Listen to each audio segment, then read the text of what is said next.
So do you think he can undermine NATO with these actions, Philip Mudd?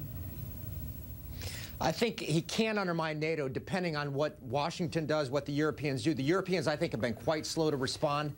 The problem is, if you look at the variety of security problems we have today, that is going from Afghanistan through the rise of ISIS in Iraq, now a NATO problem in Western Europe, with an American public that says we're not interested in intervention overseas anymore, it's hard to sit here and say, what are we going to do if we've got to put up or shut up, with Putin saying, forget about the shoot down of the aircraft, I'm in for a dime, in for a dollar. And I think that's what he's saying.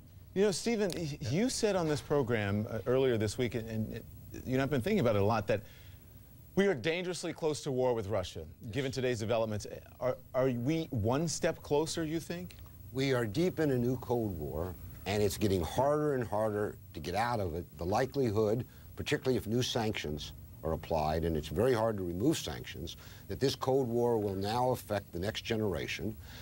How close are we to actual war? Here's the scenario. Any Russian leader must protect eastern Ukraine, must protect it from this bombardment. If Putin sends weapons or aircraft to do it, NATO may enter western Ukraine, either on the ground or in the air. That would be, Don, the Cuban Missile Crisis, and all bets would be off. This is the most serious crisis, international crisis, since the Cuban Missile Crisis, and we're in a fog of war. We're getting misinformation from Moscow, from Kiev, from Washington. I don't know how Mr. Mudd, a professional intelligence officer, can make these sweeping assertions when no information has been released and not even the intelligence agencies are saying publicly, or even the State Department, what he's saying. I mean, we have to be careful and get our facts straight, or we're going to kill a lot of people based on false information. Philip?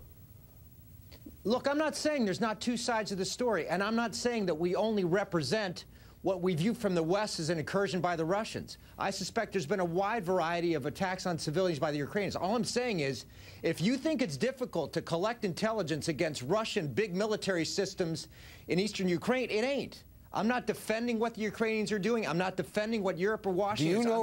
Do you know who shot down that airplane? Do you know who shot down that airplane? No, I don't. Thank you. Thank you. That's the point. That's the point. We're racing to war. What is the point? The point is that I didn't say anything about war. What I said was from an intelligence perspective. Could I get 2 cents in Russian here? Military moves is simple. Okay, go ahead, Jonathan. Look, I think the point is the problem is exactly what Saakashvili said, although I never agree with him. The problem's NATO. The problem is NATO. The problem is that the presidents, the two, Baby Bush and Bill Clinton, betrayed the promise that James Baker and President Bush Sr. made to the Russians about not expanding NATO.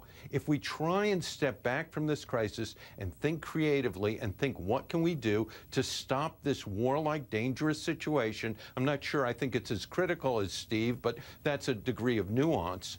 Maybe we need to think of a different scenario. The United States and the Soviet Union both occupied Austria.